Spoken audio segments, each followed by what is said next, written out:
Thank you for having me here. So I wanted to start off by thanking Sophie and all the teams who put all of this together. I'm very grateful to have been invited to take part, as it truly means the world. The fact that you've taken the initiative to make an event like this and to support families who have and will in the future, unfortunately, experience the loss of their children is refreshing and a promising glimpse of what we can expect from the next generation of birth carers. All it really takes is to start by leading from a place of empathy. Now, it would really be impossible for me to start without thanking a very special someone. A little girl who loved her bagels, her feta cheese and Marmite. One who travelled the world before she got a chance to live in it. The one who made me mother in the first place. In fact, it feels surreal for me to even be standing here speaking about her, because when I had her, I completely detached and disassociated. I, in fact, didn't see myself as a mom because she was no longer here. But the fact that she was stillborn doesn't, the fact that she was no longer here, in fact, doesn't take away from the love that I have for her, nor does it take away the fact that I was still a mum and that I am her mum. And in fact, I have my husband to thank for that, because after 3 months of giving birth, being postpartum, I literally didn't see myself as a mum. And he bought me a brilliant mum mug, and that was the first time that I saw myself as a mum. And I'm so thankful for him to do it for me.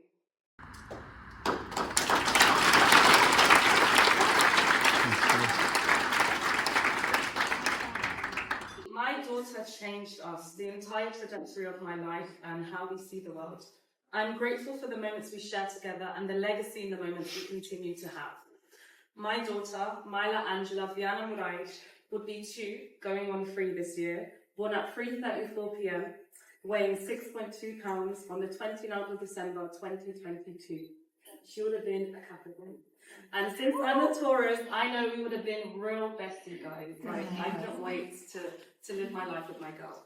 I looked forward to doing her Afro textured hair, and she had so much of it. I dreamt of teaching about loving herself, how it feels to annoyingly sit down for ages as your mum gently does each section of your hair. I could just imagine her fussing to go out and play as I just want to braid away with an achy butt and a temper just like I did when my mum did mine. You see, hair is a passage of right for us. It's a special bonding time between mother and child, and I couldn't wait to do hers. She was a long baby, so she would have been very tall like her dad, and she had really long fingers like me. I had made a list of all the books we would have read together, and she would have known all about Maya Angelou and how similar their names are. I couldn't wait to share this with her. However, those are just dreams and hopes now, ones we never got to live in this lifetime. You see, for me, it's really important to paint a picture of my daughter's life. In fact, direct a movie of her life. Because she was real, she existed, and she matters still. And so do all the other little babies gone too soon. So going into detail in memories like these allow you guys to also see that she wasn't just an idea. She was a human being, not just a sad story that happened to someone else. I want every baby gone too soon to touch the lives of those who hear about them, to be recognized as the love of our lives and not the tragedy of it.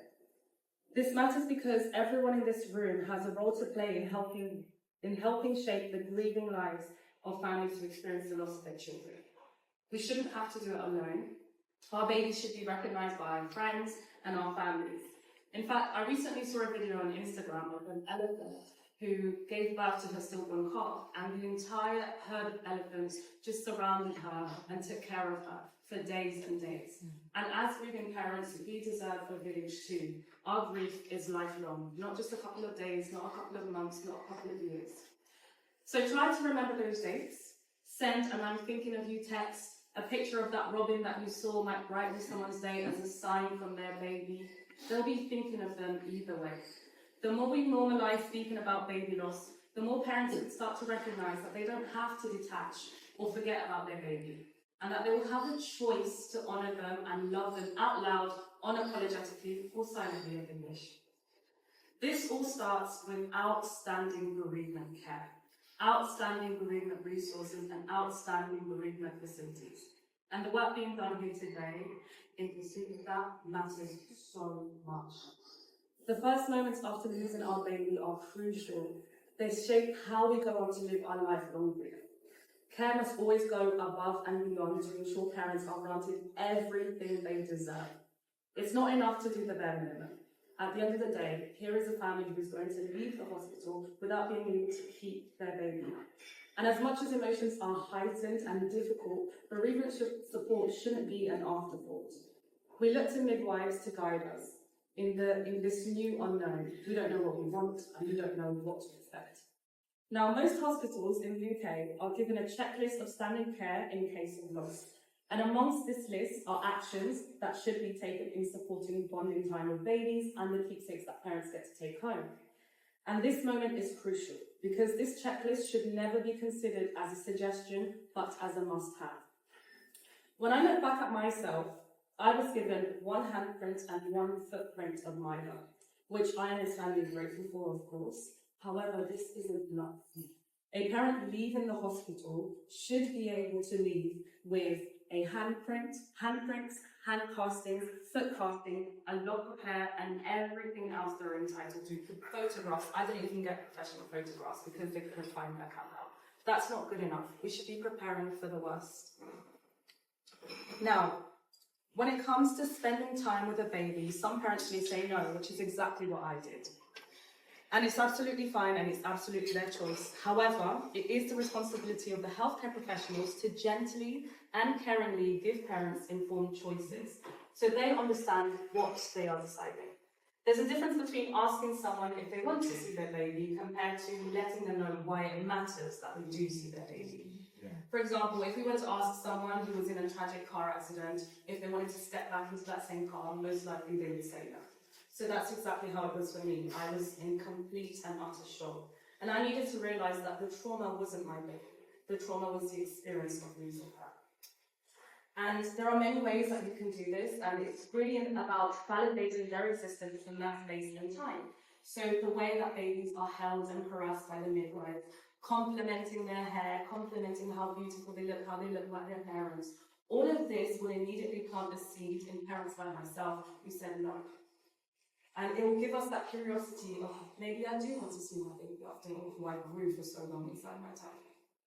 And even if we still say no, it's so important to let us know that it's completely understandable that we don't want to see our babies like this, but we can change our mind and that we have time to think about it.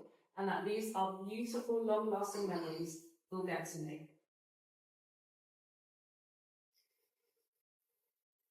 Now, after losing Maila, I also had a really terrible experience and I refused to receive blood transfusion. And to be very honest with you guys, I didn't want to be here anymore. But a doctor sat down with me, he held my hand and he said, listen, basically he compared his hand to mine and he was a lot paler than me and he said, your hand is well paler than mine, just let me work on you. And I'm so grateful that he did that. He sat down with me, he looked in my eyes, and I wish someone took the moment to do the same with my daughter and just let me realise that me spending time with her would make a big difference. And in fact, the only way that I managed to do that was after 5 days leaving the hospital, I joined a Facebook group and I spoke to a mum all the way in America who gave me the idea to go back and take a picture of my daughter and take videos. And I'm so grateful for that moment. The last thing parents should leave with on top of their group is regrets. So it matters that we listen to parents and think about what they need. To have a separate room or building away from living newborn babies, I can't even believe that that's still a thing. Me neither. Yeah, it's awful. It's really awful. To have the right equipment to mark those moments, like a professional camera, of course, the cuddle cot, and it's such a difference. And to always make sure that memory boxes and keepsakes are stocked up. It makes no sense to not have that. And always thinking about the baby being present without saying things that take away from their importance. May all these incredible midwives here today continue to have innovative and creative ideas on how to better create better spaces for bereavement care for parents, what babies want to see. Thank you all so much.